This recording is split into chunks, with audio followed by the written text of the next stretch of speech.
for October 1st, 2020. So as indicated in the calendar, we had called the school committee meeting for the sole purpose of interviewing consultants for the superintendent search process. But as things always have it, we did add one item to the agenda. So before I go through that, I would like to take a roll call vote. Carla? Here. Tom? Here. John? Here. Aaron? Here. Is Sean here? Not yet. And Chuck is here. And I'd like to also say that Gail from Central Office, Chris Kelly from Central Office, Jennifer Stiles from Central Office, and John Doherty and Linda Engelson is here. For the order of tonight's meeting, we're gonna go right into the presentations, and then following that, we will have the other items on the agenda. The other item on the agenda, which is a fall opening update for Birch Meadow, and then we'll have the consent agenda reports, and with public input for anything that's not on the agenda, we'll save that for the end as well. And the link for that live chat is has been posted on the superintendent's blog, as well as the various social media locations. So having said that, I'd like to welcome the first presentation by Mr. Kuchar. Is it all right if I call you Glenn?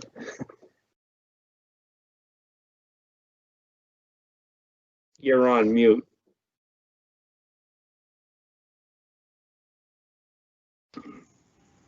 Thank you. Okay, so welcome, Glenn. So the order of the presentation tonight will give you an opportunity to present the Massachusetts Association of School Committees, and we've allotted like 15 minutes for that. If you don't need that, that's fine. We've also have reached out to the committee and got several questions, and we've consolidated those and trying to with all the same themes, and I'll read those to you after your presentation, and then if you have anything you'd like to close with, you can do that as well. So again, welcome and thank you, and our best to Dorothy. Thank you.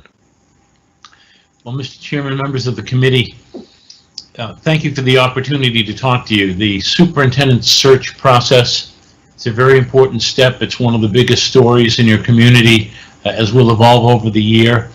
And it's a major decision for the school committee. So we'd be pleased to be here to tell you about our views on that situation and the services we can provide.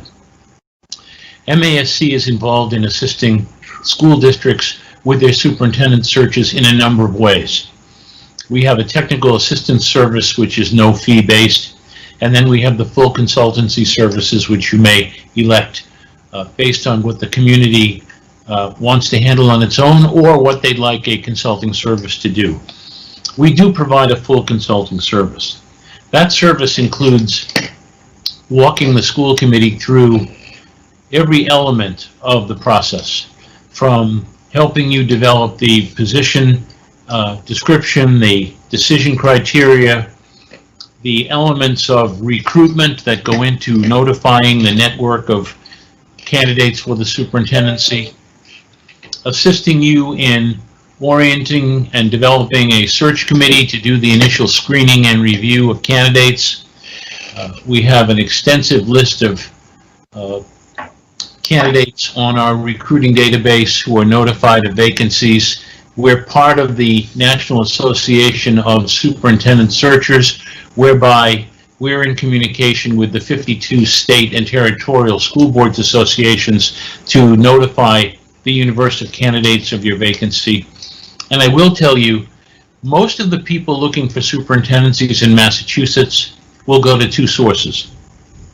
They'll go to MASC, the School Boards Association, and then they'll go to the Superintendents Association. And both of our associations will post and advertise your vacancy as a member service, no matter who you choose to assist you with your superintendent search. In addition, if you elected to conduct your own search, we would be able to assist you with access to our recruiting database and all of the resources that we have here at MASC. Those resources include working with your search committee, as I said, working with the school committee to develop the criteria around which the position would be posted, working with the search committee to assist them in developing questions, conducting interviews with the initial candidates, and making recommendations to the school committee for the purposes of a public process. We also conduct, at the direction of the school committee, excuse me, but something flying around here and it's attracted by my screen for some reason.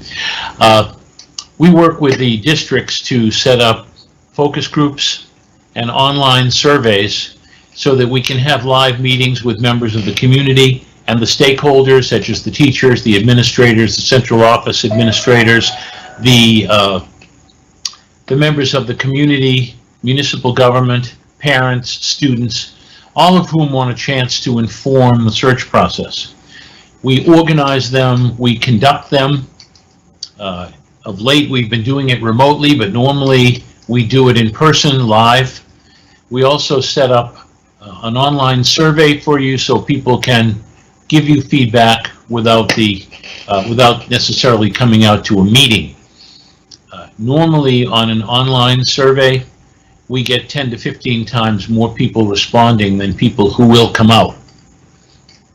However, during the Zoom era, we've been getting a high response from people who participate in Zoom surveys. We're also able to give you insight into the process, insight into the candidates, and in a search service contract, someone from MASC, Dorothy or I, would be present at every stage of the process. That would mean being present at the focus groups, being present at the interviews, being present when the school committee is there to meet related to this, not because people need to be watched or to be supervised, but because we're the resource that can guide you through the process. We have extensive experience with the open meeting law, with working with groups to help screen, select, and move forward candidates, and working with the school committees, understanding your concerns about what you're looking for in your superintendency. We represent school committees. We don't represent candidates. We don't have a stable of candidates that we pull out of the woodwork to sell to you. We recruit from our database and from those people who contact us. And we get calls all year long from people who aspire to the superintendency and who are asking about vacancies that may exist. So regardless of who you choose to assist you with your search, when people follow up from our website and call us about your vacancy, we will refer them right to the district, and they will find you one way or the other. We take pride in the resources that we have available to you. That includes sample interviews, hundreds of sample interview questions, resources around contracting with the superintendent, resources around conducting the search, guides to voting for a superintendent, guides to developing questions, guides to contracting. All that is available to you as a member service. I think I'd just like to explain that we assist probably 60 to 70% of the districts who look for superintendents in one way or another as their association or as a guide. So we've got plenty of experience in this, and because we have a field staff of 5 people who are out there doing searches, in your case it's Dorothy Presser, and I collaborate with her because I'm in Eastern Massachusetts, so it's easy for me to back her up. I'd be happy to take your questions. I believe we did send you some information and a search proposal, and that will give you a lot of the details. And we welcome you to consult with any of the districts with which we've been involved if you want to check as a reference or to get feedback. Thank you very much. So as I mentioned at the outset, the questions are a compilation of many questions from the committee. So I'll start. We broke them into three categories. First one being access and outreach to potential candidates, committee composition, and then an other category. Okay. So I'll start with the access to outreach to potential candidates. First question was, can you describe your outreach to candidates addressing your thoughts on expanding outside of Massachusetts, as well as how you reach candidates who may not be looking for a change in their current position? Well, first of all, we have a database of people who have called us expressing their interest in superintendencies and people who are currently aspiring to superintendencies. We work with aspiring superintendent training programs. We are in contact regularly and meet with those institutions that train superintendents. We speak annually with some of the schools that are running doctoral programs for superintendents. We are working with the Influence 100 group in Massachusetts, which works with minority administrators across the state and reaches out further to bring a diverse pool of candidates to the recruiting database. And we reach out to those candidates and superintendents probing for guidance in terms of who the other candidates are. We also speak with our counterparts in the other New England states on a regular basis. And we're in contact with our superintendent searcher colleagues around the country. We all post each other's vacancies when they exist. There is a number of candidates coming from out of state. For various reasons, there aren't a lot of them, but we do get leads on those candidates, and a lot of them contact us during the year, and we follow up when the superintendencies are vacant. And we rely on others to spread the word. On your behalf, we have the capacity to distribute by mail notices of vacancies. We also have a website, and we put your vacancy out there under any circumstance. We do, as a recruiting tool, assist you in actually putting together, we have a graphic designer on our staff to design promotional material for your search, circulate that widely. I will tell you that paid advertising is not really an effective strategy anymore for attracting candidates. We used to be able to put something in Education Week and reach a lot of people. Almost nobody's doing that anymore. It's done electronically and personally and on the phone and by talking to people. Great. Thank you. The next question under that category is, please discuss how you approach a search when replacing a long-standing incumbent and how you tailor to specific district you work with. Well, we develop a position profile based on discussions with the school committee to determine what it is that you're looking for, what you're looking for in your next superintendent, and what decisions you'll use to do that. Certain superintendencies are harder to fill than others, but a superintendent who is retiring under normal circumstances is usually the best and most constructive way of filling the position. Your district is in good shape.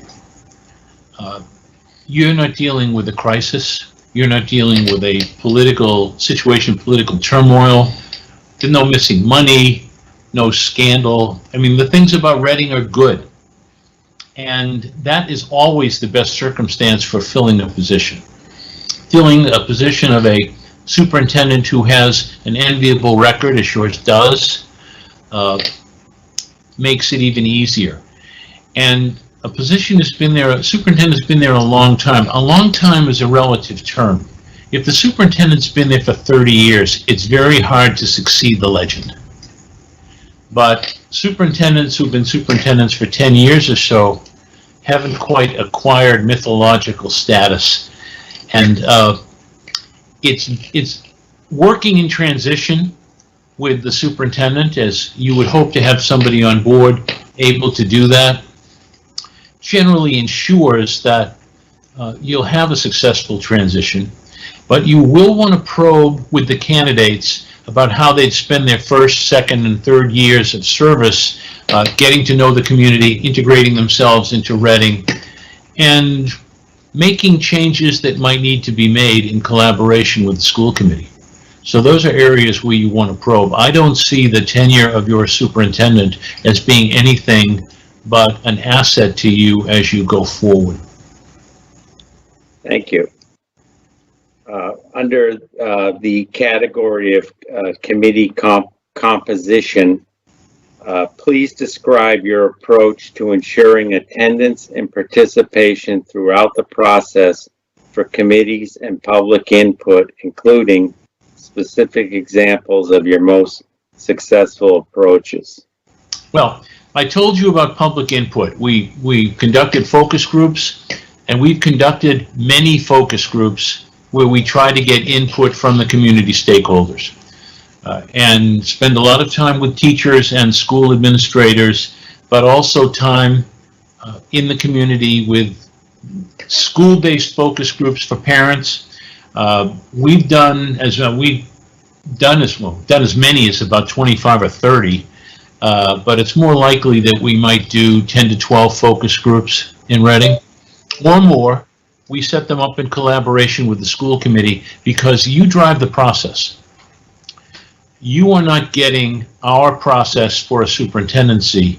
You would get a collaboration of a process that we would recommend to you and adapt in the way that you would want it to be. So focus groups are very important. From the focus groups, you get information to advise the search committee if you have a search committee. Most school districts do have a search committee because in order to get the best candidates, you need to offer them an initial level of confidentiality. And the school committee as a body is not allowed to be its own initial screener and interviewer unless everything's done in public in the initial round. So you need a search committee for that. We advise you on what we think the best search committees would be. We will advise you very carefully based on our experience about who works best on a search committee. The decision is up to the school committee, but we can be very frank and blunt about the kinds of people that you need to have on a search committee. You want to have people that are collaborative and willing to work together. You want to have people who are going to be fair. You want to avoid the kinds of personalities that make consensus difficult. And you want to be inclusive of all of the stakeholder groups and all of the interests that you have in Reading.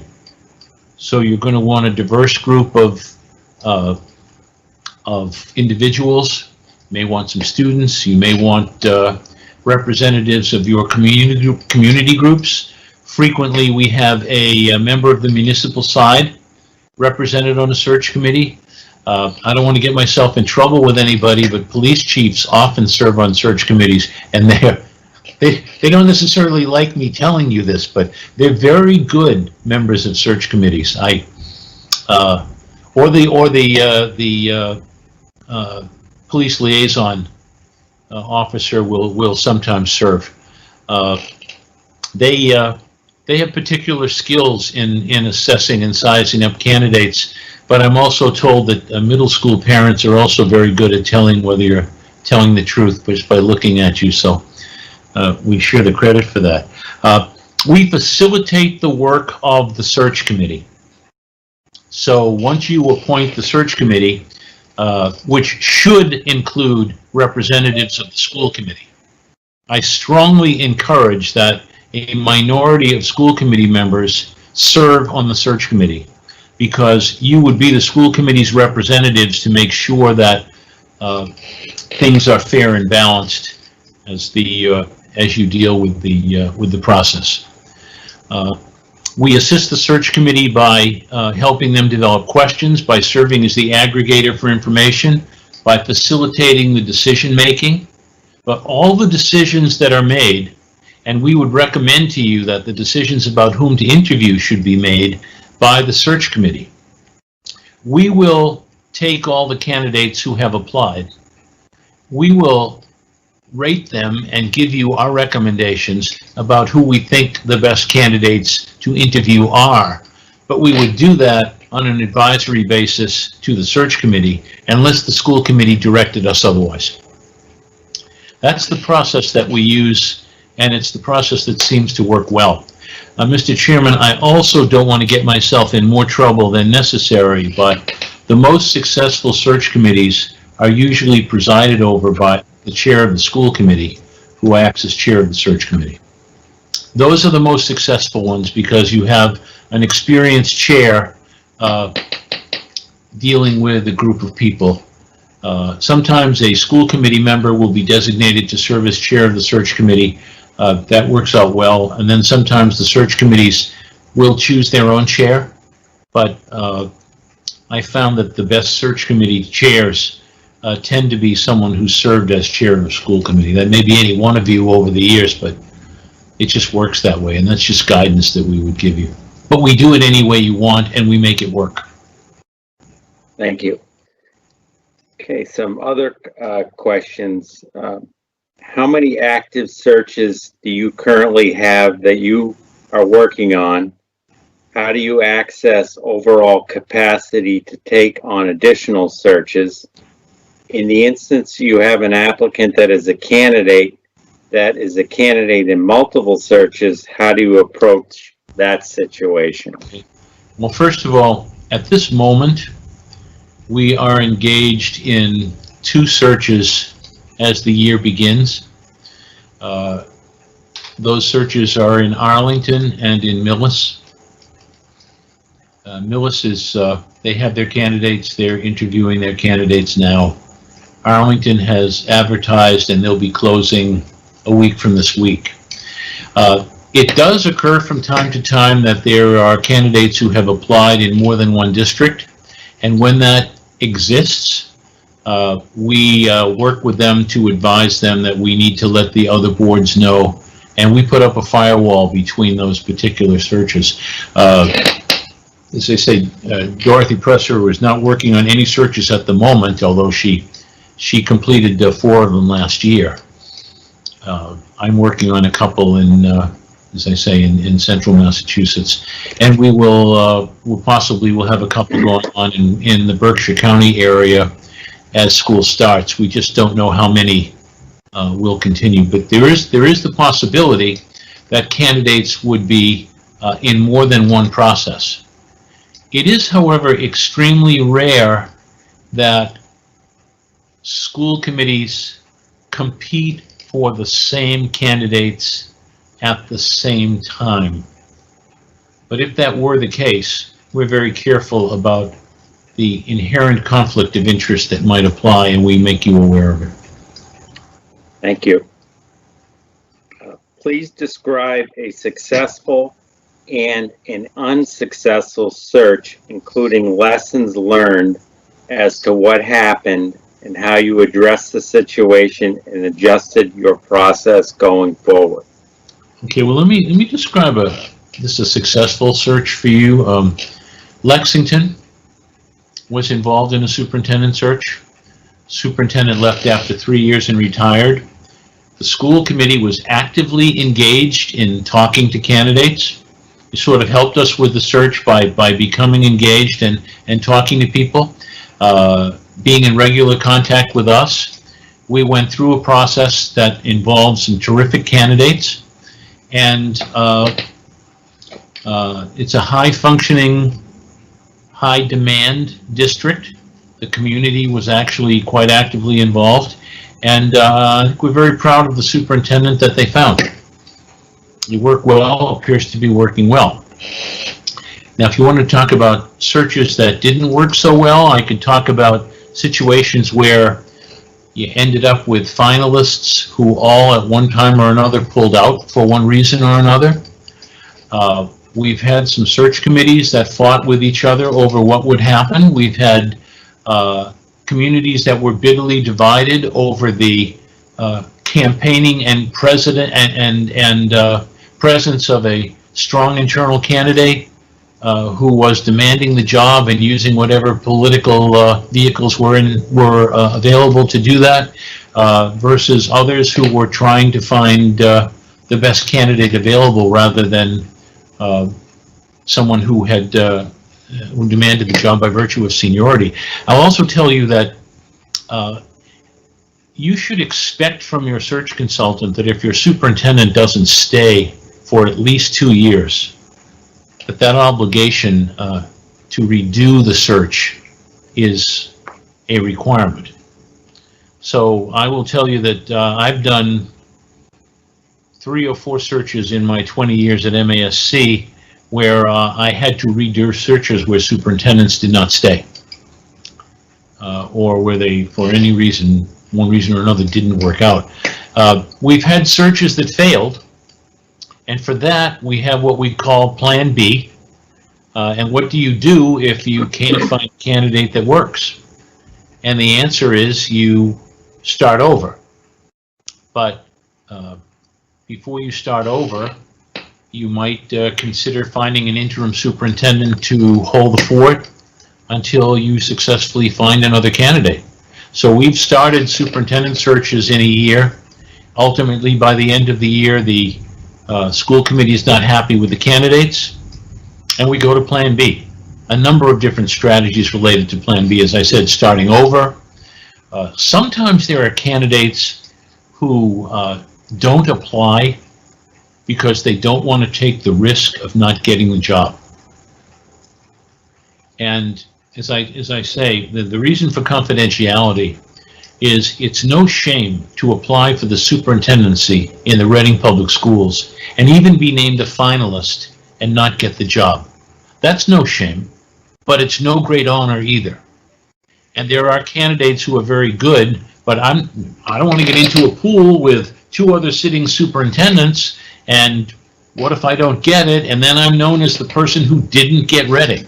So sometimes those candidates sit back, and then if searches don't succeed, we can bring some of those candidates who will then step forward and have them interview with the school committee, and that's happened in several places.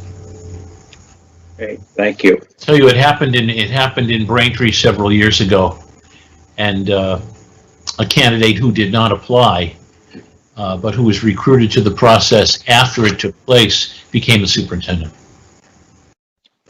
Thank you. Given the current environment and what you know about Reading, what concerns would you have regarding successfully being able to execute this search? I would not expect that there'd be any significant roadblocks. You're a good district, you should find good candidates. I'm not aware of anything that's happening in Reading that would be that would drive candidates away. I mean, we have some districts. You know, the questions candidates are going to ask. If I'm the superintendent of schools in East St. Louis, Illinois, and I want to come back to Eastern Massachusetts, where I'm from, or where the other adult in my household is from, I'm going to call the head of the School Boards Association in Illinois and say, call Glenn in Massachusetts and ask him the following questions about Reading. Number 1, is there a strong internal candidate? Because the presence of a strong internal candidate will scare some people off. Number 2, what's the board like? And there are some districts that would have a problem with a question like that. You won't. Then they'll ask, what's the community like and how's the support for schools? They'll ask how the financing is. And then they'll ask, when I sell my 3-bedroom house for $180,000, what can I get in Reading? That's why we don't get a lot of out-of-state candidates. But other than real estate, the kind of problem that would scare people away, not something that you're going to have to worry about. I mean, you know, Massachusetts is a difficult state to succeed on paper. The regulatory climate is difficult. The regulations are intense. We have testing services and a State Department that's not particularly popular with the practitioners. A word like that gets around, but those aren't problems as you would anticipate having. Great, thank you. And the last question was, please articulate how you facilitate focus groups and data gathering with the intent of gathering community, faculty, and administration feedback, including, but not limited to, community listening sessions, faculty sessions, and anonymous questionnaires. Mm-hmm. Please also expand upon how you collate and distill this information for the search committee. In 2 ways. As I said, we facilitate focus groups, and we encourage the school committee members to participate in the audience of those focus groups, to be there. Members of the community appreciate it when their school committee members show up at these things. Teachers like to talk only with teachers in the room. They don't like to talk with the supervisors around, or the faculty sort of prefer to deal with us on a one-on-one. But we do lots of those sessions. We schedule them in collaboration with you. We also develop an online survey, which we would work with you to develop, and we provide the data from that survey to you. The aggregation of all the information we get from the focus groups is put in a focus group summary report, which we provide to you. And that is a guide for the search committee, the candidates, and the school committee to learn what the community is telling us about the district, what needs to happen in the district. A lot of the same things turn up, but a lot of things that define your community individually also turn up. So there are certain key things. I remember in Winthrop, for example, several years ago, we heard over and over and over again, don't mess with the special ed program. We have a wonderful special ed program. We teach kids from kindergarten to grade 12 to respect all of their classmates regardless of their learning status. And we've been doing it for 20 years, and that's important to us. If you were in Waltham, they'd be talking about the importance of their K-12 dramatic arts program. They prioritize dramatic arts. In Hudson, we heard about ethical education is a big part of our curriculum. In other communities, we hear about our commitment to try to do something about diversity, because we're trying to incorporate the special interests of the community in how they're looking for things. Sometimes we see pointed criticism about certain areas, and that's very important as well. So we analyze all that stuff and give it to you in a written report. And you may have been sent samples of them, but if you wanted to see some samples of the focus group reports, you could probably go on the website of the districts where we've done searches and they're posted, or I can send you some samples of the ones that we've done. I think you'll find them concise, accurate, and well prepared. Thank you. So that concludes the questions, and I appreciate your indulgence and good job on those. And just kind of finally, just to give you an opportunity, if you'd have any final comments you'd like to make, and on why we should choose Massachusetts Association of School Committees. Well, we represent school committees. We've been representing Reading for 75 years. We're proud of the work that we do. We will be with you before, during, and after the search, regardless of what you do. So we've got to find you a good superintendent, because if we don't, we will have failed you as a member service organization, and we'll have to face you for the next X number of years, and we have an obligation to continue to provide that service. We're always accessible to you. Dorothy or I, you'd have cell phone contact information. We'd be available evenings, weekends to respond to your questions. We take pride in the fact that we try to reach out and deliver service to our members, and to do it well. We stand on our record, and we welcome you to talk to any of the people for whom we've done searches in the last few years and get some feedback. Excellent. Thank you very much. Very much. Just just so you're aware, so the committee will be making this decision in pretty short order. We'll have a discussion and be in touch probably early next week as to how we're going to move forward. So again, we really appreciate your coming out tonight. So, okay. Thanks again. Thank you. Good night. Thank you. Thank you. Thanks, Glenn. Okay. Is NASDAQ here, or? NASDAQ is here. I don't know if you can see me or not. I can see Oh, you. yes, I can. Is this Arthur? This is Art. Yes, it is. Art, is it okay if I call you Art? You can call me Art. That's perfectly fine. So, welcome, and thank you for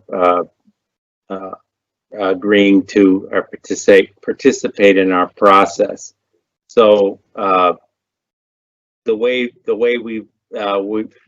tonight will proceed is give you an opportunity to make an opening statement.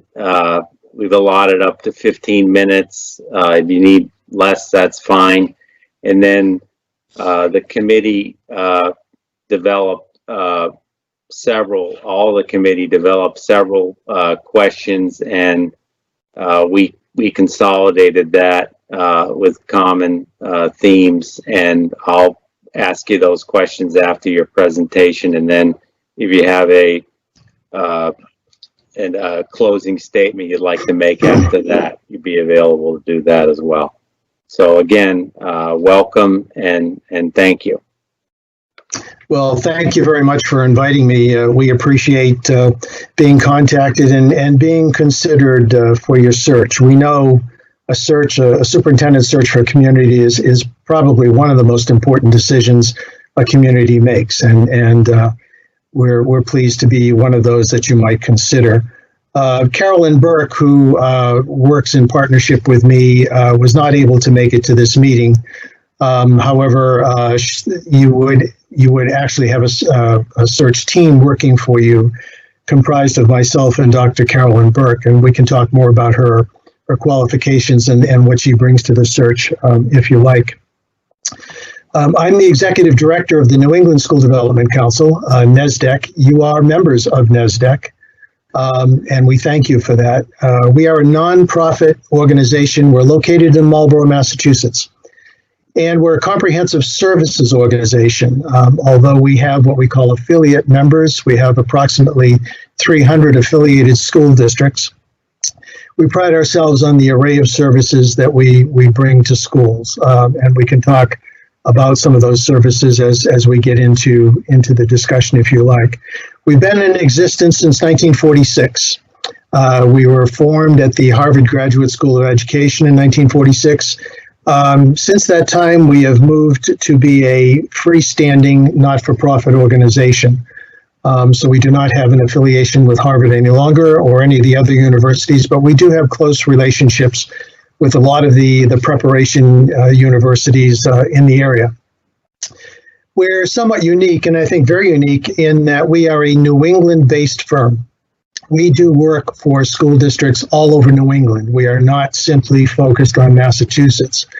This gives us a leg up, an advantage in terms of knowing talent from other areas of New England that might be interested in a position like yours. We're also a member of a national network called the National School Development Council, which gives us a national recruiting reach.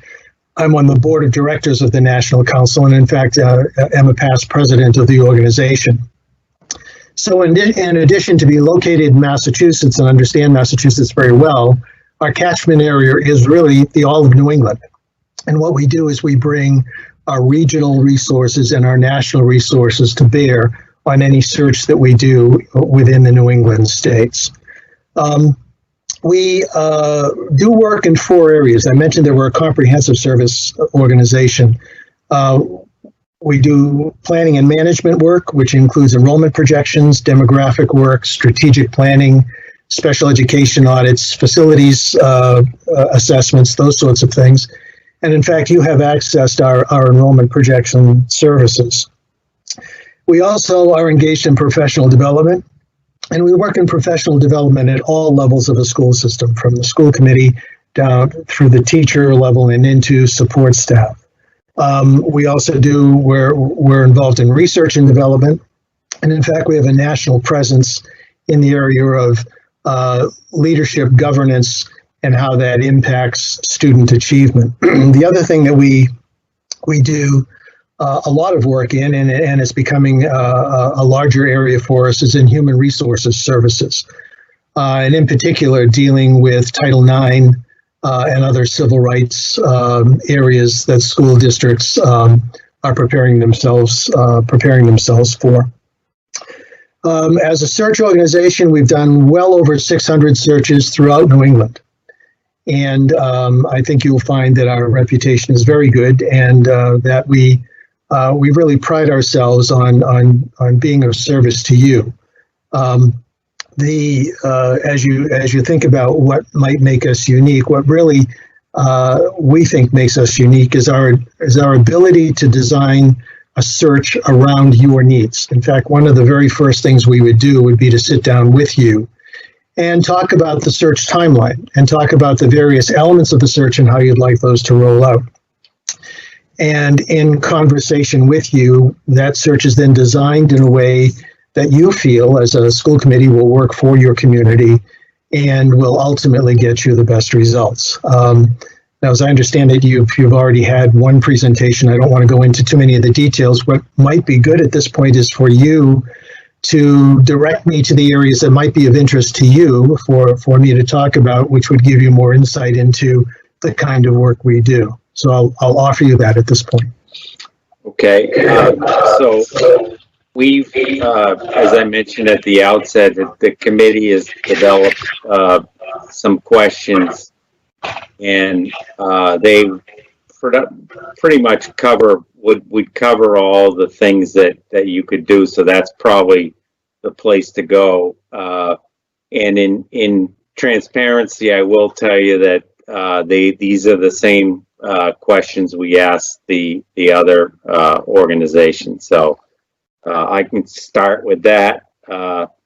So we broke them down into 3 categories: access, outreach to potential candidates, committee composition, and then an all other category. So I'll start with the access and outreach to potential candidates.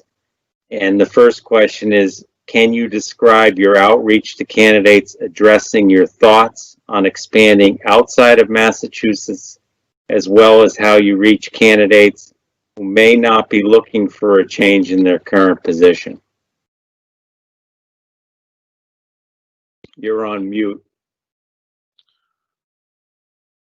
So Art, you were muted because when Chuck is talking, there's background noise. Oh, okay. Coming from your computer, so they muted you. So when he talks, you'll go on mute. Then you'll have to unmute yourself to answer the question. Okay, thank you. Thank you, Tom. And I'm sorry if there's background noise. I don't know where that's coming from, but I apologize for that.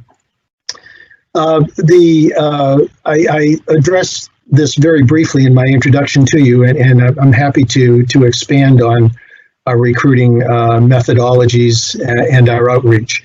As I mentioned to you, in addition to being in Massachusetts, and as a former superintendent actually in Massachusetts, we clearly have access to superintendents within the state and a very good relationship with them, and are dealing with them in other areas of service like demographic studies, enrollment projections, facility studies, and those sorts of things. But in addition to that, because we do work in all of New England states, we also have an entree into those states in terms of those folks that might be looking to move on in their career path or move up in their career path.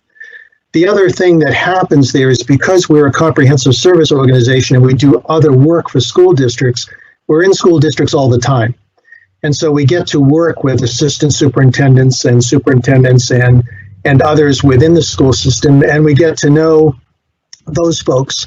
And it's not unusual for those folks to be in touch with us to talk about their career plans and to keep them in mind, asking us to keep them in mind as searches open up and as we think they might be well suited for a particular search. In addition to that, I mentioned the National School Development Council. The National School Development Council is a group of study councils similar to organizations like NESDEC, all nonprofits, many of them in colleges and universities. There's one at UPenn, for example. There's one at Lehigh, University of Buffalo. There are a number of them. And what we do is we work in conjunction with one another to recruit on a nationwide basis. So, for example, in a search, I might directly call one of the directors from one of those organizations and ask them if they can point us to people who might be interested in the kind of position that for which we're looking for a superintendent. And in addition to that, we have our own recruiting network within our organization. Superintendent searches and executive searches is not a sideline for us. We're an organization based on our services. So we actually have very sophisticated databases for contacting people nationwide to determine if there's an interest. And in fact, we have a person assigned in our office to do almost nothing more than keep that database updated with contacts that we can use. So our Massachusetts presence, our New England presence, our national presence, as well as our own internal apparatus for recruiting and outreach is extensive. I don't think there's another organization in New England that can match it, to be honest with you. The other thing that we do is in terms of our actual recruiting, we will do that in really 3 or 4 different ways. First of all, I will contact people that I think and that I know and have spoken with me that I think might be suitable for your position. That's routine. People will also contact me. They will express to me their interest and ask, is this a position for which you think I might be suited? And so we have those conversations. In addition to that, we have a hard copy outreach. We send a hard copy letter describing your school district, your community, the kinds of things you're looking for, and we send that letter out over my signature to about 800 recipients nationwide. That letter is developed in conjunction with you. We draft it together and we finalize it together, and that letter then contains the content as you would like to describe your school district. In addition to that, we have an electronic outreach network which literally has thousands of contacts. And so we send out several electronic announcements, electronic postings, if you will, of your position to literally thousands of points of contact nationwide. And all of that is used to accumulate an applicant pool for you. It's important to note that one of the things we do with you, which we think is really central to the whole process, is to develop a successful candidate profile with you. And the way that is done is through focus groups, which you've probably heard about before, as well as a web-based survey instrument. But in addition to all of that, when we've accumulated all of this data from your community in terms of what it is you're looking for, we sit down with you and we present this data to you. And with you, we facilitate a conversation through which you develop your own candidate profile. That candidate profile becomes central to us in terms of how we speak with superintendents. The candidate profile tells us and tells the superintendent the kinds of things you're looking for, the attributes you're looking for, the kinds of experiences that you're looking for in your superintendent. So all of that is sort of in a package that is used as we do our outreach for recruiting. Why don't I stop there and answer any questions you may have? Okay, so the way we're doing this is I'm just reading the questions, so the second question under the category is please discuss how you approach a search when replacing a long-standing incumbent and how you tailor to specific district to work with.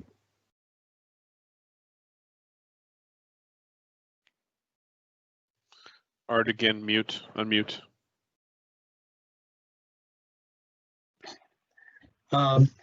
One of the things I can say is that typically if you've had a long-serving superintendent who's done well and who has really performed well in the district, that's a real plus for the district.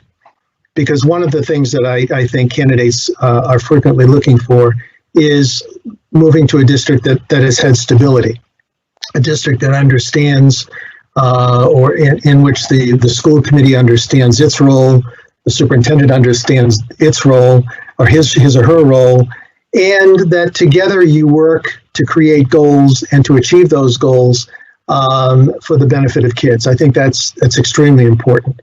So one of the things we would suggest that we use as part of the marketing, if you will, for your position is the stability that you've had through the years, which I think is an excellent selling point.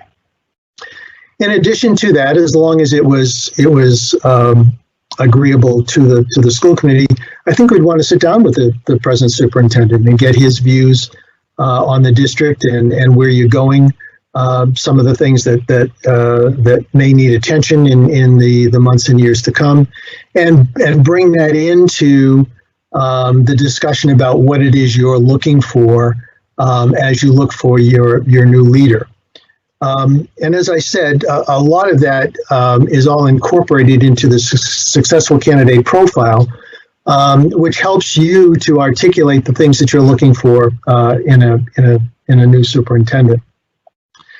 The other piece of this that I think is really important is for a district like yours to articulate where you think you want to be in the future. And part of our discussion with perhaps your present superintendent, but with you as well, is a discussion about where you think you're headed for the future. What is it you want to be? What are the areas of emphasis that you would like to build into your goal formation strategies and things like that. But in general, I think that a sitting superintendent can be extremely helpful, both in terms of presenting the district as a stable district and also providing information that can be used for a new person coming in. Excellent, thank you. The next one is composition. Please describe your approach to ensuring attendance and participation throughout the process for committees and public input, including specific examples of your most successful approaches. You notice I unmuted before I started talking.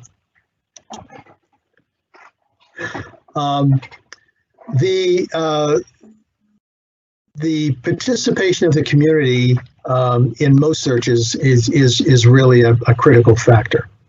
And what we suggest is there are a number of things to consider as you look at that.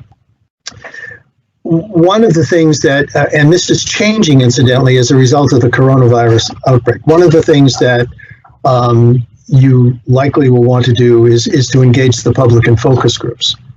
And we're already designing a virtual methodology for focus groups. In fact, we've been doing that already. We started that right after the coronavirus outbreak occurred because we were involved in doing searches at that time.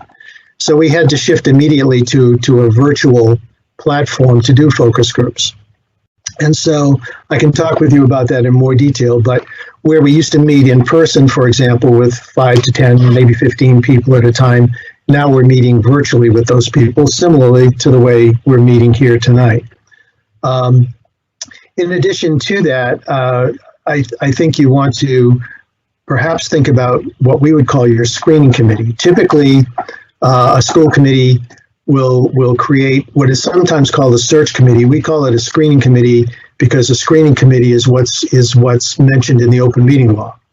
But essentially what this would be a group of people chosen by the school committee who are representative of the community and of the school system. So it could be represented with parent participation, teacher participation, administrative participation, and community member participation. That screening committee is at least in one model of doing search, central to the preliminary application review process and the preliminary review process. And what a school committee typically does is rely on that preliminary screening committee to look through all of the applications, determine those that it would like to interview in a preliminary interview setting, with the goal of then sending to the school committee for further consideration those people that it feels the school committee should take another look at. A lot of the work of the screening committee is done in executive session because at the preliminary level that is permitted by the open meeting law. Once the finalists, if you will, are presented to the school committee, then the school committee's work is all done in public. But the participation of the screening committee is very important in that you want to create a screening committee that is representative of not only the school community but also the community at large. I think that's really important. The other thing that we offer as we go through the process, in addition to focus groups and surveys and that sort of thing, one of the things that we like to do is to actually have a telephone conversation with stakeholders that you identify to us that you would like us to talk to on an individual basis. It might be someone on your finance committee, could be someone from the Board of Selectmen, it could be other officials, the chief of police or others in the community, to get their input as we go through the process. So what we advocate for is a broad range of folks that we reach out to on your behalf to talk to them in terms of what they think is important in terms of what the new leader has to bring to the school district. Very good, thank you. Under the next category, all other, first question is, how many active searches do you currently have that you're working on? How do you assess overall capacity to take on additional searches? In the instance you have an applicant that is also a candidate in multiple searches, how do you approach that situation? Okay, I have to think for a minute. I think, because we just picked up, I think we're presently engaged for 6 searches. Those are in, I think, 2 different states. I'd have to go back and check because we've updated that just recently. In terms of our capacity, we have 10 search consultants that work for us. And so our capacity is fairly large. And because we have also the capacity in our corporate offices to handle searches, the capacity issue isn't one that really is an issue for us. And it's not unusual for us to have several searches going on concurrently. And the way we handle that is really very simple. The searches are handled individually by the consultants that are working that search. The only thing that is shared with the firm are those things that are already public. Everything that occurs in executive session, whether it be the applicant pool or any of that, always remains confidential because that's part of what's required. So in terms of doing multiple searches at one time, that also is not an issue for us, and we feel very comfortable, and I'm not aware of any of our clients that have ever expressed an issue with that. The phenomenon, if you will, of a candidate being a candidate in more than one search is going to occur whether their search is handled by us or whether their search is handled by other companies. And it would not be unusual to be competing for talent as you go through a search, and therefore it's important, I think, to have a process that fulfills the requirements, that gives you what you need in terms of all of the various processes that you'd like to have included in your search, but is also one that moves along expeditiously to get you to the point where you can make a decision. So, I mean, all of those things we deal with. They're not unusual things, and you know, they're part of the environment in which a search occurs. But what we can assure you of is that in your search, you have our attention, and we're bringing candidates to you as a result of our work with you. We're bringing candidates to you that we hope are well suited for your position. And by doing that, we're hoping that we can make the decision-making process one where it becomes pretty clear as you move through the process who you're looking at and how serious you are about those candidates. Great, thank you. Please describe a successful and an unsuccessful search, including lessons learned as to what happened and how you addressed the situation and adjusted your processes going forward. That's an excellent question. The way we regard a search is that a search isn't unsuccessful unless you've chosen the wrong candidate. And what I mean by that is we can go through, and in our proposal to you, we have a warranty to this effect that when we are engaged in a search with you, we're engaged from the beginning of that search to the end of that search, which means that if we go through a search and we develop an applicant pool, and it turns out that none of the applicants in that applicant pool are suitable in your minds, then what we do is we say to you, fine, we're now going to put that applicant pool aside and we're going to develop another applicant pool for you. And we'll do that until you've reached the point where you've found the candidate of your choice. Sometimes when you don't reach the point where you can appoint a candidate, people refer to that as a failed search. That's not a failed search. It's a failed search if you choose someone from that applicant pool that you really weren't sure of because you thought you had to. And we don't want to see school committees in that position. So we say we develop the applicant pool. We do it in earnest based upon those things that you tell us are important. But if in the end that doesn't work the first time around, then we continue on with that search. And it's done at no additional cost to you except for the expenses, which is the advertising and things like that, which are itemized separately in the proposal that I've given you. So from that standpoint, if it doesn't work the first time, we feel that the remedy to that is to continue and to keep looking for the person that's suitable for you and not get caught up in this notion of failure. We don't view that as a failure. We view it as part of the process. The failure comes in terms of you hiring someone who in fact is not a good match and who in fact in the end may not succeed. Great, thank you.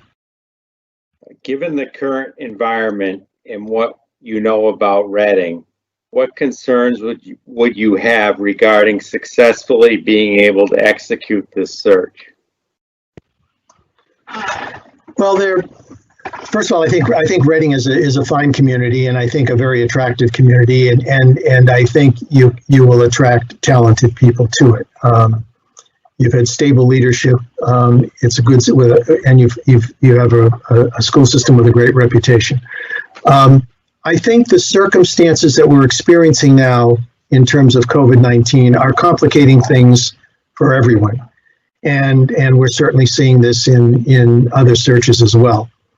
And so I think some of the complications that we are experiencing, we may not even know yet, because I don't think we've seen the full implications of this. I think the trick is to remain nimble and to engage in a process that continues to bring you forward as you look at candidates and their qualifications for their position.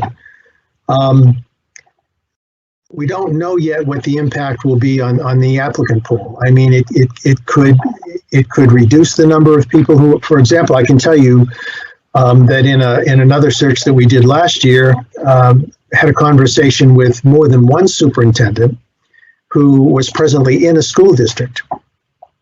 And although he or she very much wanted to move on to another position, they felt that they couldn't leave their present position at this time because they felt a responsibility to stay and to work through the problems that COVID-19 was presenting to the district. That could still be a factor. We don't know. So I think what we have to do is to experience this all together as we go through it, because I don't think we know all the answers.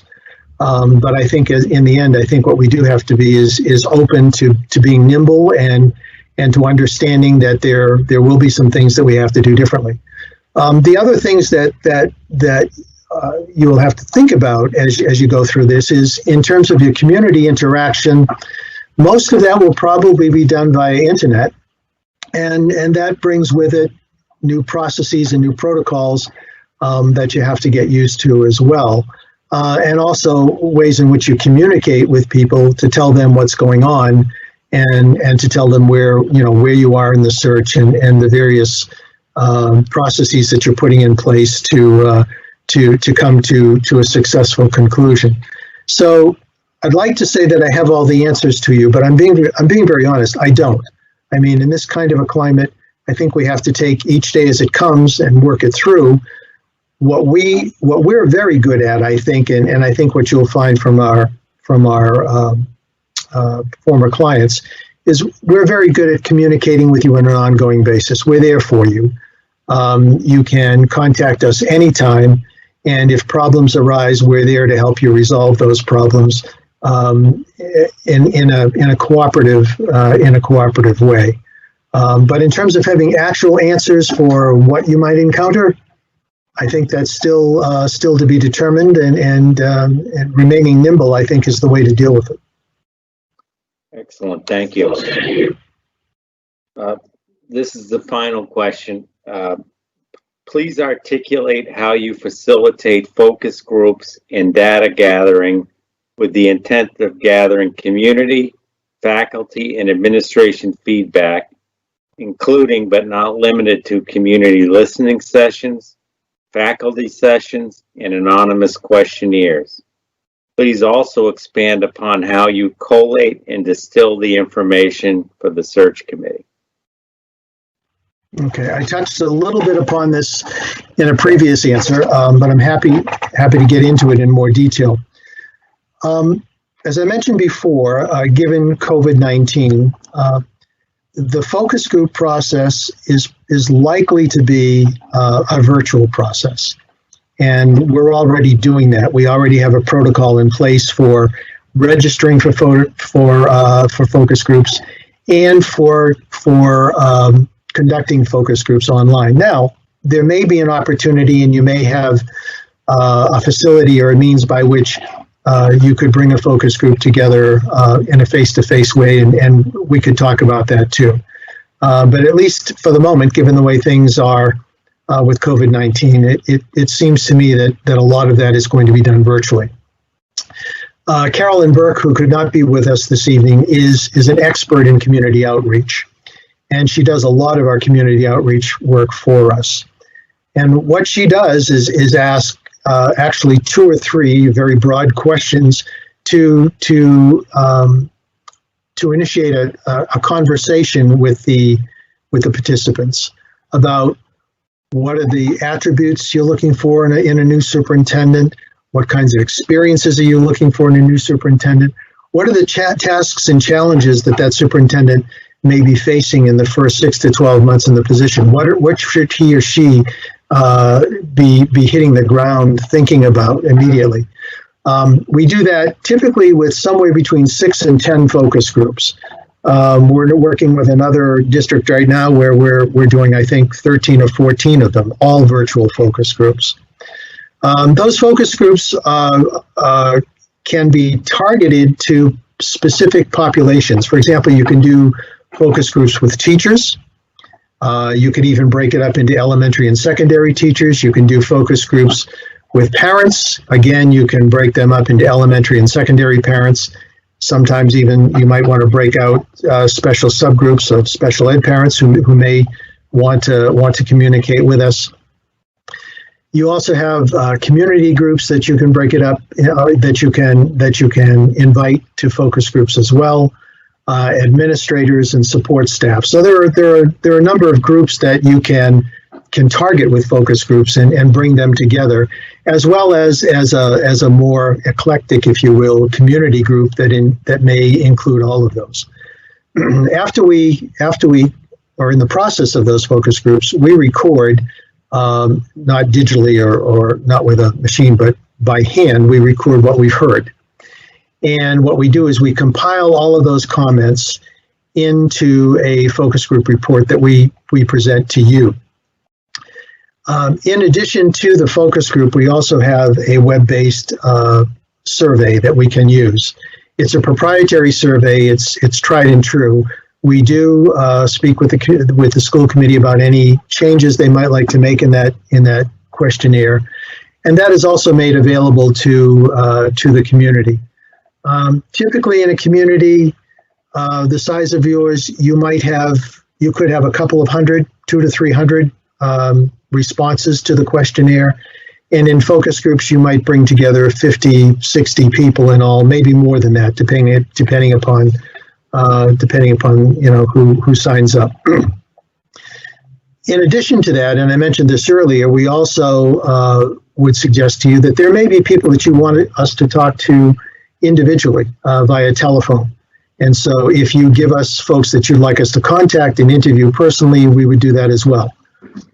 All of that information we consider data.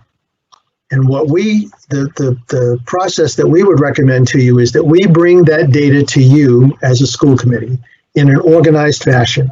And we say to you, this is what the community was telling us through the focus groups, the questionnaire, and the interviews. This is what we heard. Then we sit down with you in a facilitated conversation and we say, let's talk about what all of this data and input means to you. What are you hearing through this?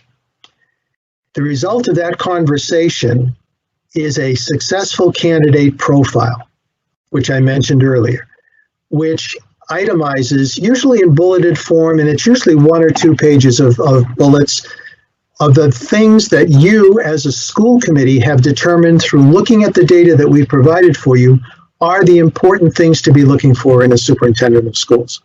We think that's important. It's different from what most search organizations will do because it takes time and it takes a lot of energy. But we think it's one of the most important parts of the process because in the end, we're not telling you what you want for a superintendent. You're looking at the data and you're telling us. That successful candidate profile then is used with the screening committee to develop questions, interview questions, and also to assess the qualifications of the candidates. It can be used by a school committee when you get to the interview process in the same way to develop interview questions and also to assess suitability for the position. The other thing that the candidate profile can be is a way to communicate your thoughts to your community. We would suggest that when the candidate profile is finalized and you folks are happy with it, that you put it on your website and you tell your community, this is what you told us, this is how we interpreted your comments to us, and this is what we're looking for in a superintendent as we move forward. The other place that it can be used is obviously for candidates, because if you put it on your website, candidates will also see it, and they can self-select and determine whether or not they have the qualifications that you would be looking for, the qualifications and the experiences that you would be looking for in a superintendent as you go through the process. So that candidate profile is, as I mentioned earlier, is key to the search. And it really evolves from us bringing to you the input, not from us bringing you the finalized product and saying, here's what you should be looking for. It's you determining with us, with our help as a school committee, where the priorities are and the kinds of attributes that you're looking for in your new school leader. Excellent. Thank you. Good job. And thank you for your indulgence with the questions. At this time, if we left some time, if you'd like to just give some closing remarks as to why we should choose NASDAQ. Well, what I will say is I want to thank you for inviting NASDAQ to speak with you. We appreciate the fact that you would consider us. In the end, you have choices, and we understand that. Selecting a search firm is in some ways similar to selecting a superintendent. Lots of times it boils down to a good fit for you and the folks in your community. But we appreciate being part of that process. We're well prepared to take on a search in Reading. You are certainly free to look at any of the former clients that we have and to speak with them. There's a listing in the back of our proposal to you, and you're certainly welcome to speak with people that we've worked with. I think you'll find that you'll hear that we're a very highly professional organization that's very responsive to needs of the committee as we work through the search. In addition to that, what I'd like to say is regardless of who you choose for your search firm, we really hope that you get the superintendent that you need for the future. That's really important. So whether we're a part of that process or you choose another firm, we want it to be a good search for you, and we want you to find the person that's right for you for the future of your community and for the future of your school district. So thank you. And thank you, and thank you for your appreciate your time. So just so you're aware, the committee will obviously discuss this, and we plan on making a decision in short order, and we'll probably be in touch with you sometime next week. So again, we appreciate your time and presentation. Good night. Well, once again, thank you very much, and good night, and good luck to you all. Thank you. Thank you. Thank you. Bye now. So is Gail here? I am. Hi, Gail. So I thought they were both very good presentations. In terms of and I'll open it up to the committee in a second, but just in terms of the packets that we got in, were those and I'm thinking specifically as to the references and stuff we asked. Oh, has any of that background work been done at this point, or how do they? Not yet. I can actually start I figured we would go through this process first to make sure there weren't any glaring issues or concerns. And then my goal is that I will do the reference checks starting tomorrow and then compile. So the way the process will work is we have a scored card that we're tracking now based upon what they submitted compared to what we asked for. We'll have the committee discussion tonight about their presentation. That will factor into it. I will do the reference check starting tomorrow. This decision is made based upon what they have presented. We will not look at pricing or anything until after a decision is made, because this is really based upon the qualifications of each firm that we have. So I can work with yourself and Tom tomorrow on the reference checks to make sure we have a solid list of questions, and I can document each reference that I call and where we go from there. Okay, and, I did mention to the candidates that we would be getting back to them next week, so, Yep. Maybe that was ambitious, but I'm thinking if we do that tomorrow and then we could probably, I guess, meet again next week as a committee to make a final decision, if that's all right with the committee. But before we can figure that out, but would anyone like to open up the discussion or their observations, or who's that? Sean. Thanks, Chuck. I think we'd be in good hands with either of those firms. I'd feel pretty confident that they would do a great job for us. In the NESDEC presentation, the second one, I really appreciated the specificity, the answers to some of the questions. I thought that was a little bit differentiated. I also think there is some value in having a little bit more of that regional reach in terms of attracting a candidate pool. So those two things felt a little bit differentiated to me based on the presentations. Excellent, thank you. Anyone else?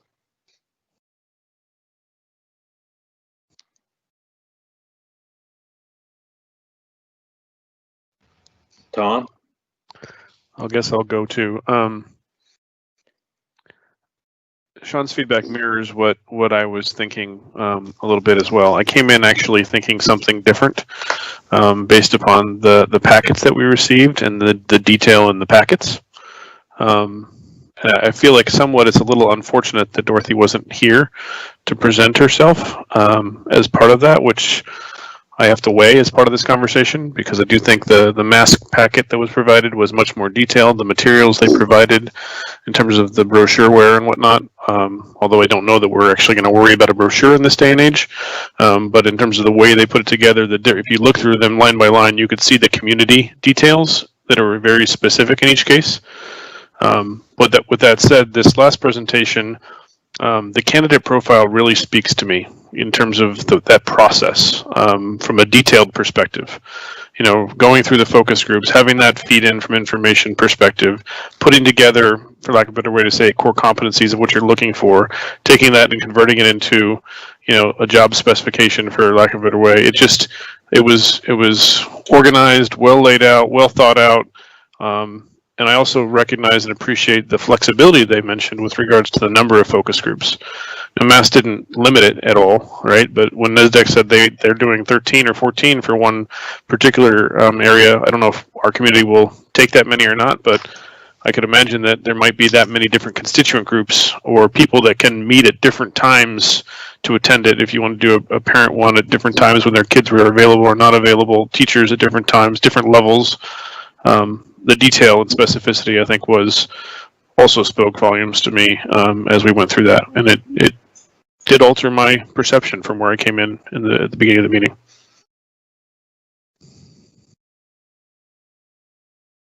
Anyone else? Carla? Yeah, I had similar comments to what Sean and Tom had said. I do like the national component of it, though I feel like the person we're going to select is probably more local to us. I did like, I wish, like Tom had said, I wish Dorothy was here, because I would have liked to have seen the person who probably would have been more directly working with us. I would have liked to, with NESDEC as well, I would have liked to have met the person who would have been directly working with us. If they have 10 search consultants, we're going to be getting 1 or 2 of them. I don't know how much the would be involved with the entire process.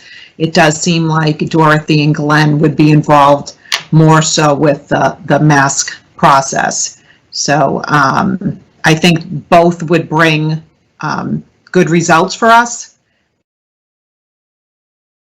I think we're just going to have to kind of wait and see how the rest of the process works. But I would have loved to have met the people who were actually going to be working with us. So. Thank you. John? Yeah, actually, Tom hit upon something. I think that was kind of key to me. I came in after reading the packets thinking in one way and did a 180. I've had the privilege of talking to Dorothy, and I know Dorothy does a great presentation on this. But I think the specificity in the actual answers really is going to weigh on my decision on this, because those answers were very clear and concise. Thank you, John. Aaron? I actually came in more impressed with the packet from NASDAQ. And I think part of it was, I agree with Carla, we may very well end up with someone from Massachusetts, but that the regional and national outreach just seems to be at a greater capacity.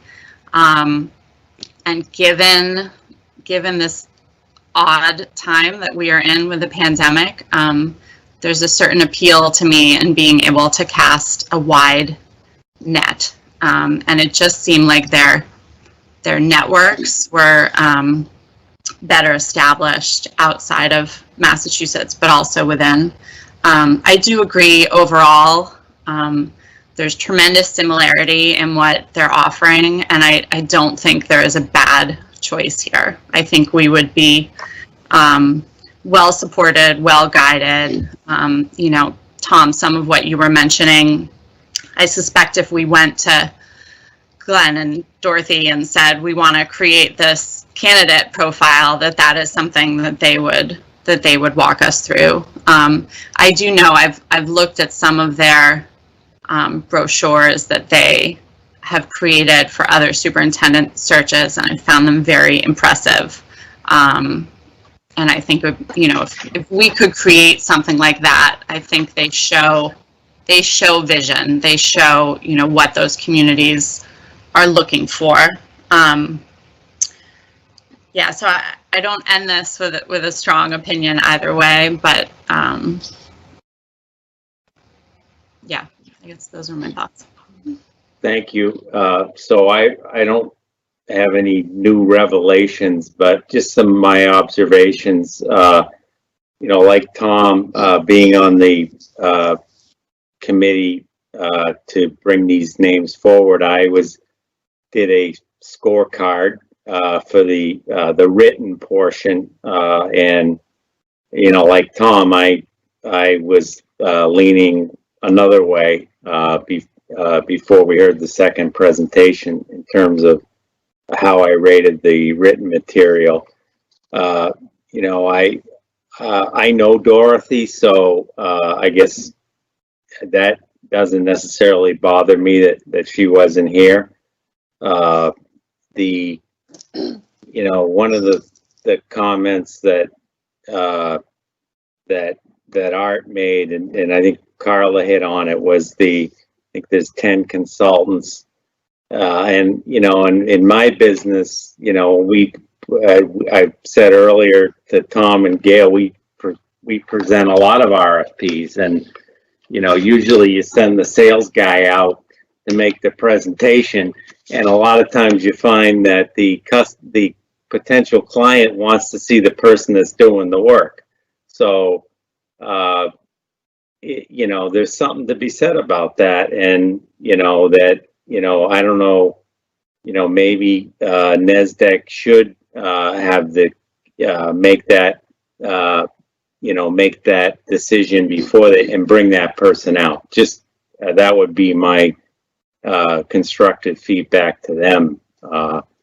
So having said that, you know, to Sean's point, there isn't a bad decision with either firm. The other thing I liked about Art's presentation, and I guess it's cliche, but I use it a lot, is nimble. I like that. I like that.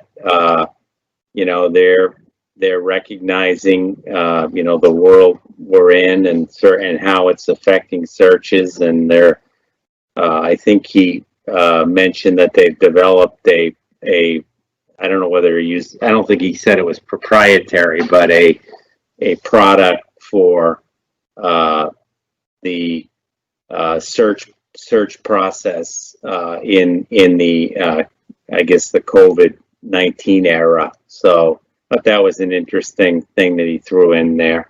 But again, you know, I don't think there's a bad decision either way. They both did a nice job. So, Chuck, if I can, I think Sure. one of our decision points, so the process is that we have a scorecard that we've been using based upon the criteria that we asked them to submit. One of the decision points will be where each committee member comes out. So we will be asking each committee member to cast their, I don't know if it's vote or opinion, on which firm they would choose, and that becomes one of the decision points in the overall selection process based upon the rest of the criteria as well as the results of the reference check. So unfortunately, each person will be put in the hot seat to say which firm they would select. Will that be done via a scorecard, or are you asking for that tonight? I would be asking for that this evening because the scorecards will be those of us on the process doing the scorecard, and then this will be factored into in the scorecard. Just so folks know, in the RFP, as you saw, we had whether here we asked them for specific items to submit, and then we said we would decide whether it was highly advantageous, based upon how they presented their information and what they put in. So this will be one more decision factor in that process, if that makes sense to folks. So, John, did you have something? Yeah, I'd actually like to hear some of the feedback from their clients prior to casting any type of vote on which way I would lean. Because that has a lot of merit to me. Being able to hear that information, you know, we may get negative feedback from somebody that may shift our vote one way or another. We can definitely share that information. I think that's what we're ranking them on this evening, is how their presentation and responses to questions are, and then we can definitely come back with where the reference checks came out. So, I think we just have to look at each component piece, so if John, that makes sense. So John, just to be clear, the vote you're giving, or your feedback tonight, isn't the vote for the committee to make a decision to hire somebody. It's a vote to go into the overall process that we will present at the next meeting to vote on a firm. So you could vote one way on one firm, but that doesn't necessarily mean it's going to be who you decide we choose. Does that make sense? Absolutely. Sean? I was just going to say, I mean, I don't view the reference checks necessarily as,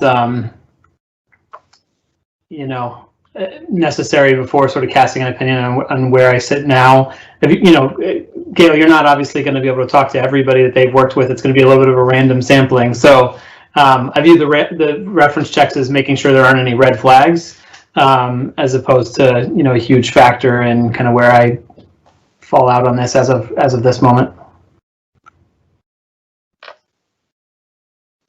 Okay. So if there's no other process feedback on that. Does anyone want to weigh in on where you would rate tonight's presentations, with who you would suggest? I'll start, Chuck. I think Sure. NASDAQ. Okay, thank you, John. Sean? Same, NASDAQ. Tom? NASDAQ tonight. Yeah.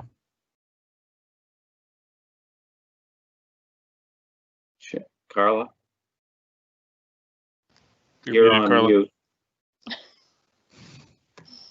Is this simply on rating the presentation? Yes, it Yes. is. It's purely based upon how they presented and how they addressed the questions that we asked them. Yes. But this is we are going to, we're going to be adding points to somebody's bucket, right, with this? It's the way that this works is this is one factor in many. So the way the RFP was written is we have multiple categories that we're ranking them based upon, did they submit everything? Did they provide the references? Do they have X number of years of experience? Do they have X amount of ability for outreach? So this is one category of multiple categories, if that helps.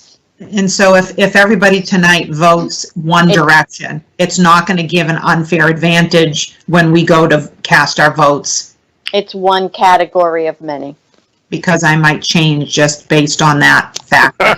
It's one category of many, so you need to base it purely upon what you saw this evening, not what you want the outcome to be. Okay, I'm just trying to be strategic here.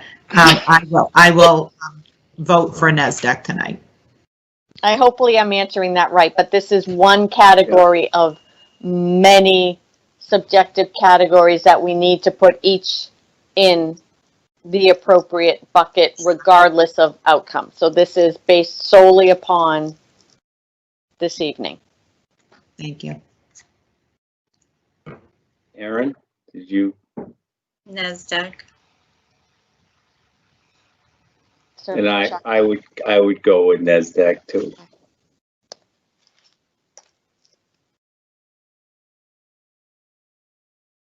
Gail, thanks for helping to Yeah, corral us. thank you. You're welcome. I need to just, everyone, it's based upon this, but each criteria is its own standalone, not look left, not look right, look at this. And then I will be meeting with Chuck and Tom to go through all of the other criteria. And then I will be doing the reference checks, which will be a separate criteria as well. So hopefully that's helpful, but it needs to be each category. And when we, Gail, when we kind of pull everything together on the report card, does the financial component become part? It does not. The financial component has absolutely no bearing. This is At purely all, based on- ever? Nope. This is all based upon qualifications. Once we have made a determination, we then would look at the pricing and negotiate from there. So this is, because we did a qualifications based, it's purely based upon qualifications. And, I'll, back up a second. I did just say NASDAQ, but one of the other components that I forgot to mention about MASC that I liked was and this will come down next week with my thought process, was the 2-year, kind of the 2-year lock. So if you end up getting but somebody doesn't succeed, and the way I understood that was they would do a new search on their dime. So I thought that was an interesting sales point. NASDAQ had offer that in that. their presentation. What's that? NASDAQ had that in their presentation. Yeah. That they do the same thing. Yep. Yeah, and the reason we did it this way, just to level set and remind the committee, is we wanted this based upon the qualifications of the firm. We did not want to have to do this based on lowest cost presented to us. So that's why there's the multiple step, which we have not, and we cannot look at pricing until after we've made this determination.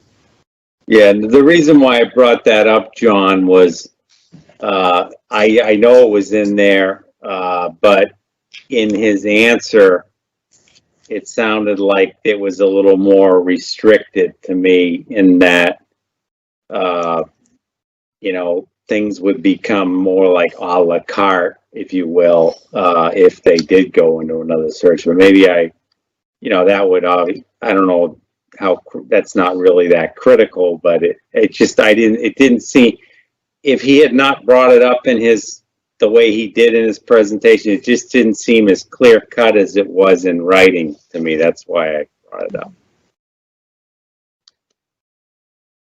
Okay, Carla? Thanks. Gail, quick question for you. If, since this is based on qualifications, and let's say you get to the point where you're opening bids and seeing what the prices are, and you negotiate a price, but it's too high. Can you disqualify and start from the beginning? Or, I mean, we're not bound by any of this based on qualifications. Price can knock it out. I believe it can. I can double check that if we don't have the funding, but we did not want to do it because the only other option is to say, submit, we don't look at qualifications, it's lowest cost provider, which we did not feel that this was the right approach for something this important, is to say whoever underbids it gets it. So it is a balance, but we do have the ability to negotiate. Okay. Tom? So just real quick on the point you were raising about NESDEC, I think they basically said the same thing in their paperwork of marketing would be an additional cost, but their actual consultancy would not be. So any additional publications or anything else we wanted to do to raise the profile would be additional cost in a secondary search. MASC did not provide any other caveats to that end. But where I wanted to go with this question now is thinking of the timelines that we're talking about. I was wanting to see if we as a committee wanted to agree on a time to come back together, presuming Gail's able to do her references, you know, tomorrow, maybe Monday, and knowing that we have to provide 48 hours notice. I was wondering if we wanted to agree either Monday night, Tuesday night, to keep this moving forward, or if we want to just say next Thursday. But considering we had more or less said we were going to try to notify them early next week, I was wondering if we should agree or try to agree to say Tuesday night, because I don't think we can post tomorrow. Cannot post tomorrow. And so maybe Tuesday night, or if that's suitable, to just come for just this agenda item and then hang up and go about our business, but to finalize our final choice. If you can't post tomorrow, is Tuesday night going to give us 48 hours? So it would have to be Wednesday. And the only tricky part about Wednesday is there is a financial meeting, right? forum, so it would have to be an early meeting. So we can't conflict with financial forum. Right. We could do Go it ahead. 7. Could we do it at 7? I think Financial financial forum. forum is it at 8 this time? It is, because there's an economic development forum before that. Yep. It's like 5:30 to 7:30. So the other I'll option. talk about Gail in the third person and say Gail has nothing else to do. The other option I would throw on the table would be maybe Wednesday morning. It's not normal, but if this is a singular topic, you know, and it's, you know, we'll have all the information. We can vote yay or nay, maybe be done in 15 or 30 minutes. Maybe we could do something Wednesday morning, which would provide enough notification if we posted. Yeah, Monday we've morning done or that before. I'm not available Wednesday morning.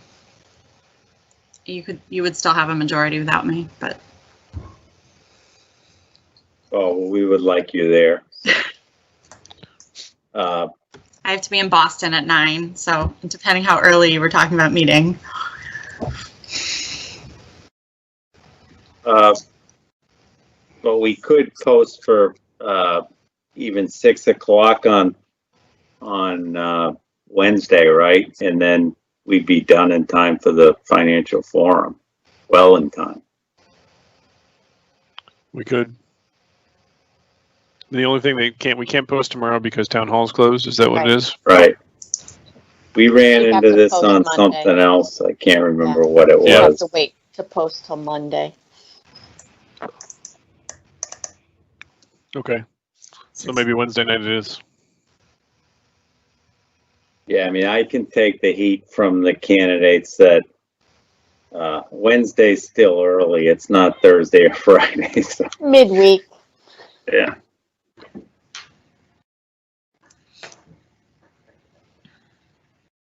Okay. Thank you, everybody. And thank you for all the questions. Hopefully we tried to get everything answered that people were looking for. Next item on the agenda, why don't we,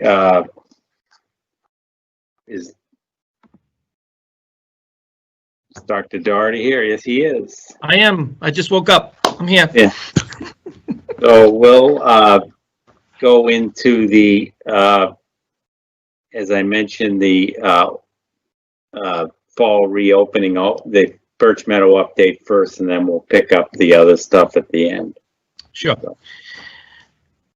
So in your packet, I put a memo in about Birch Meadow last week at the school committee meeting.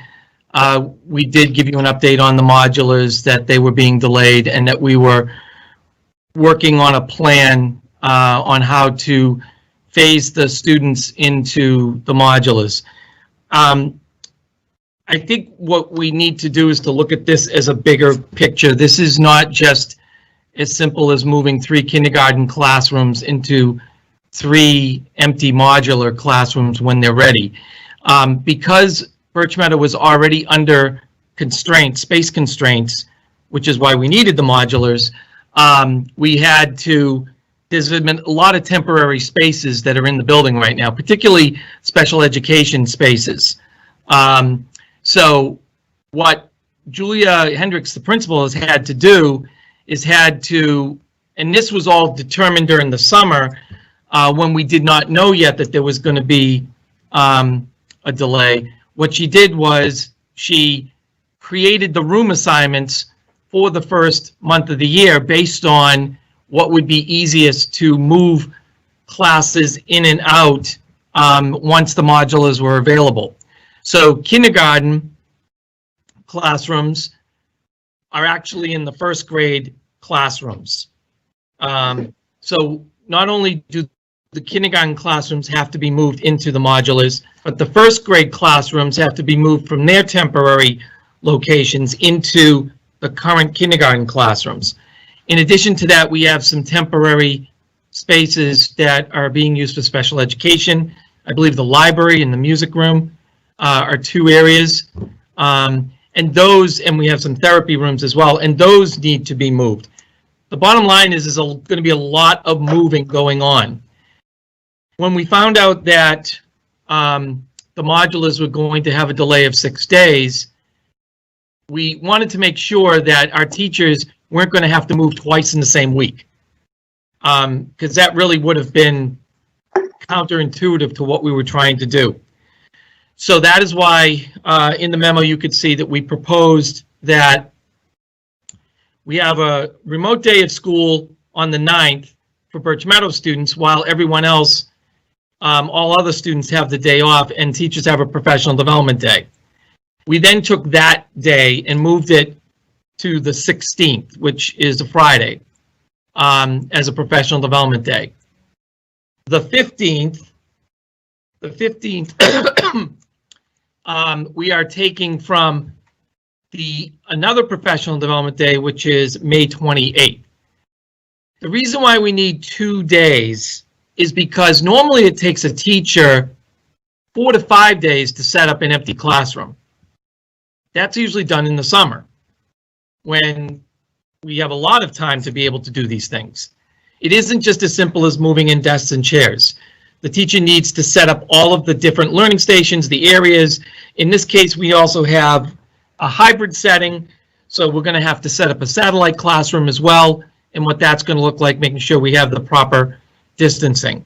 So there's a lot of complications and moving parts, and the 2 days is required. We were always planning on 2 days once we got to this point. The reason why we didn't announce it ahead of time is that we didn't know when the days were going to be. And we wanted to make sure that we knew exactly when the occupancy was going to be before we did the 2 days. So the 2 days is twofold. One is to set up classrooms. The other is so that they can get their training for the hybrid piece. They're also going to be able to prepare, and this is part of the MOA that we put together with the RTA. Also, some time is being dedicated, put aside for all staff on the 9th, and for Birch Meadow on the 15th or 16th. Time is being put aside for open house preparation because it's virtual this year. So all of those moving parts, when you put it together, resulted in the schedule that we came up with. So the 13th and 14th, only the facilities department has access to the modulars because the contractor is still working on the modulars. We get our occupancy permit on the 15th. That allows us for the 2 days of professional development, and then the students would be coming on the 19th to start their hybrid learning. We know that this is not optimum. We know that it's 4 days later than everyone else, but we are also want to make sure that we have the best environment and setup for teachers and students as we move forward with the hybrid learning for grades 1 and 2. So if you have any questions, I'll be more than happy to answer them. Anyone from the committee? Tom? Yeah, Dr. Doherty, thank you for that detailed explanation. I think it helps everybody understand it. I just want to clarify, because I've heard some people confused about it, so I want to clarify. Friday at Birch, what is it, the 9th, I think, something like that? Yes. That is a full day as though it was Monday or Tuesday. It's replacing Tuesday essentially on the calendar, right? Or next Thursday on the calendar. It's not a half or remote Friday day type day. It is a full remote day for them. So it's going to be like a Monday through Thursday, not like a normal Friday. That is a remote learning day, a full day, yes. For Birch Meadow only. But it's like a Monday through Thursday remote learning day, not a Friday remote learning day, even though it's Friday. Correct, because we're replacing it, yes. Okay, so there's going to be full synchronous teaching until the 2:30 time period, all that kind of fun There'll stuff. be the normal type of instruction that's going on a Monday through Thursday. Okay. Elementary is different than all the middle and high school in terms of synchronicity, so yeah, okay. I just want to be careful the way I say that, because Yep, thank you for the clarification there.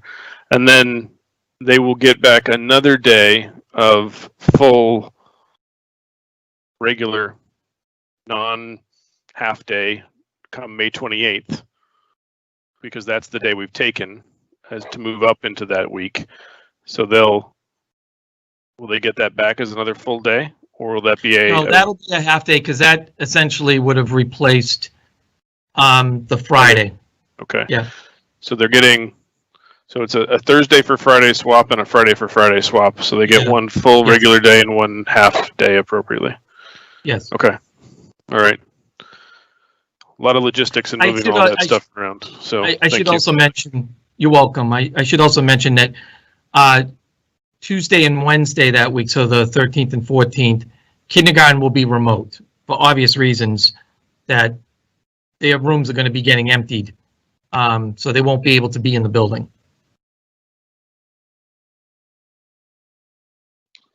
Thank you. Check one more thing, if you don't Sure. mind. I guess the other thing, and it's sort of related to this, but not 100% related to this, that I know you've had questions about, so there might be some clarifications you've already worked on or things along those lines, but with the way Birch is breaking down now, if you count the number of days that that cohort is going to be in school, actually in the physical building, it's something like 56. But if you count the number of days where the A cohort will be in school, it's like 66. So it's a disparity there between those two cohorts as the year goes on. The rest of Reading, it's like 61 versus 66. So, you know, because it's full week, somebody's going to get more than the other. But this is now a pretty significant disparity between cohort B and cohort A at Birch. I'd wonder if there's anything we're thinking about to tighten that gap, or if there's anything else we can do to help that cohort appropriately. I could certainly look into it, but I think we're also assuming that we're not going to have any interruptions during the school year, which I hope we don't, but I think we're going to be, unfortunately, I think we're going to be in and out of remote during the year. So I think we have to play it by ear at this point. Okay. Anyone else? Carla? You're on mute. Could I add to that? Because I was thinking of that same thing, Tom. We still have kids who aren't in school. So if there was a disparity, we're still, there are still kids who are still not in school. So I'd rather see the focus on, let's see can we bring more and more kids as we go along, rather than focusing so much of our energy in this respect. So thank you. And if I could just add to that, Carla, if Chuck is okay if I add to that? Yes. We are working on schedules to get high school in grades 3 through 5 in. So when I first presented this change in the phase-in approach, which I think was mid-August, what I said is our goal was to get everyone in by the end of October, and that is still our goal. So we're doing everything we can to achieve that. Sean? I just want to plant the seed. I totally hear, John, where you're coming from, that, we have no idea how many weeks we're actually going to be in and out, and it's too early to tell. But in the hypothetical that we got, a good chunk of the way through the year and we're still in a hybrid model through the end of the year, there's no vaccine, et cetera, or at least not widely distributed. If we're tracking to a place where some cohorts are going to be, 10 days apart, are we putting on the table, and we don't have to solve for this tonight, but are we putting on the table that we might call an audible and double up one cohort in June or something like that if we needed to kind of try to balance things a bit? Yeah, one of the things we can do also is take a look at the holiday weeks to make up some time, because I believe I got to look at it, but that's one of the things we could look at. Okay. Yeah, I'm not opposed to trying to do, as you called it, an audible, but football season. Yeah, football season, right? I'm not opposed to that. I want to take a look at it and do it, in a thoughtful way. Thank you, Sean. Aaron? You're on mute. Sorry, gosh, we're all guilty of it. Just because I know people are eager to hear this information, when you say that you're working on a schedule for the high school in 3 through 5, does that mean that you are exploring potentially having to do a different hybrid model in order to make that happen? If we have to do something a little bit different, we're going to try to prioritize the current structure we have, which is the week on, week off model. We would have to look at the actual hybrid piece maybe a little bit differently. Thank you. Carla? So one thing, Dr. Doherty, that I was thinking of, and I know it's probably borrowing this from the public sector and from the private sector and bringing it into the public sector, but if we're having problems bringing in paraeducators, did we ever think of some type of a one-time sign-on bonus to get people in the door who stay for a certain amount of time? You would have to bargain that with the union. I would think that would be an easy bargain. Not necessarily.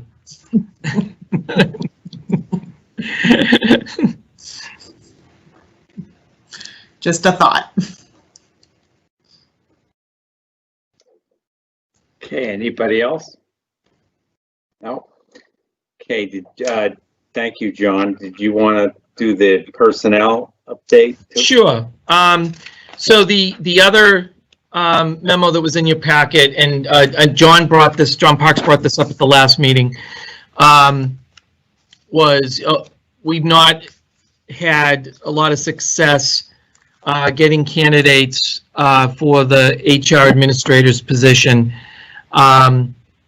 So one approach that we could take to increase the pool of candidates, we hope could increase the pool of candidates, would be to take a look at creating a new title, which would be an HR director's title, with added responsibilities that really focus on some of the goals and areas that we've been talking about, and the committee's been talking about for the last year, which includes being much more active in hiring of a more diverse workforce.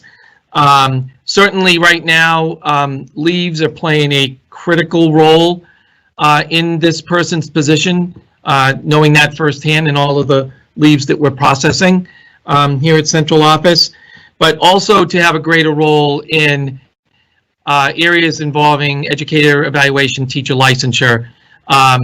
So some of the educational, more of the teaching and learning components as well. So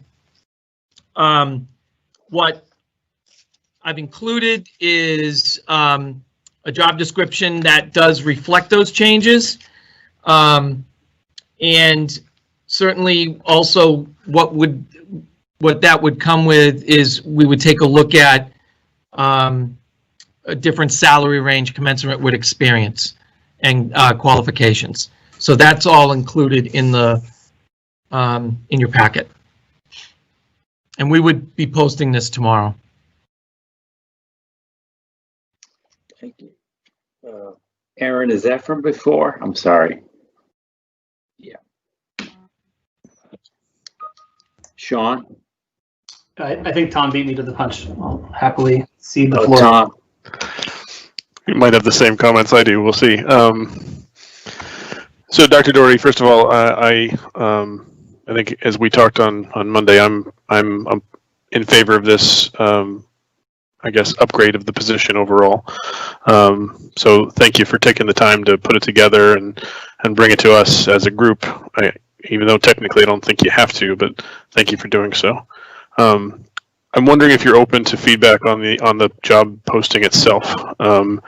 As I read through it, if I'm looking for a director level, I might focus things in a different way and in a different order to really focus the idea. I don't want to wordsmith it tonight necessarily. Happy to talk tomorrow or anything else along those lines. But if I'm looking for a more senior position, I would maybe adjust the order of things to highlight those senior. What makes it a senior role more prominently in the job posting, and kind of reorganize a little bit to spice it up, for lack of a better way to say it. Yeah, I'm more than happy to talk to you tomorrow about it. Oh, great, thank you. Go ahead, Sean. Yeah, so I agree with Tom's premise there entirely. I think that makes a lot of sense. What I was broadly going to say, though, is I'm very much in favor of this, upscaling this role, if you will. Private sector comparisons are not perfect, obviously, in our world, but in a private sector company the size of our school district, you'd probably have 5 to 8 people doing human resources. Like, this is a big job.